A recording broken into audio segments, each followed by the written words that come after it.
Hello friends, कैसे हैं आप लोग। मेरा नाम है अक्षय और आप देख रहे हैं एके टेक्निकल। ये सारे बॉक्सेस देख के आप समझ ही गए होंगे कि मैं आप क्या करने वाला हूँ। तो हाँ, मैं आज आपके लिए एक पीसी असेंबल करने वाला हूँ।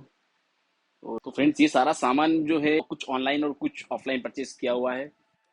तो एमडी कंप्यूटर्स जो एक रिलायबल वेबसाइट है, वहाँ से आप लोग परचेस कर सकते हैं काफ़ी सारा सामान। और इजीली वहाँ मिल जाता, अवेलेबल होता है। मैक्सिमम जो चीज़ें आपको चाहिए होती है वो वहाँ अवेलेबल होती है।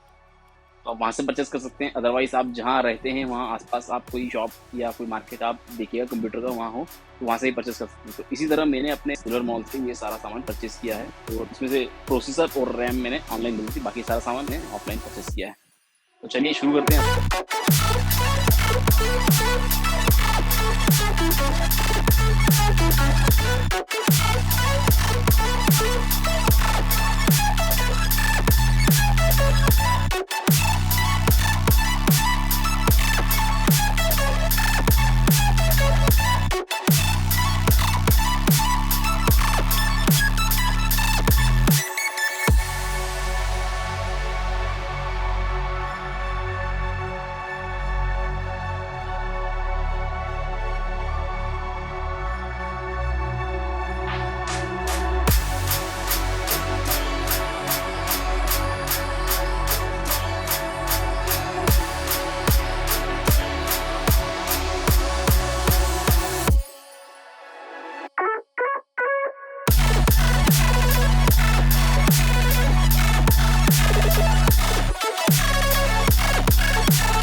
तो फ्रेंड्स, पीसी असेंबलिंग हमारी कंप्लीट हो चुकी है।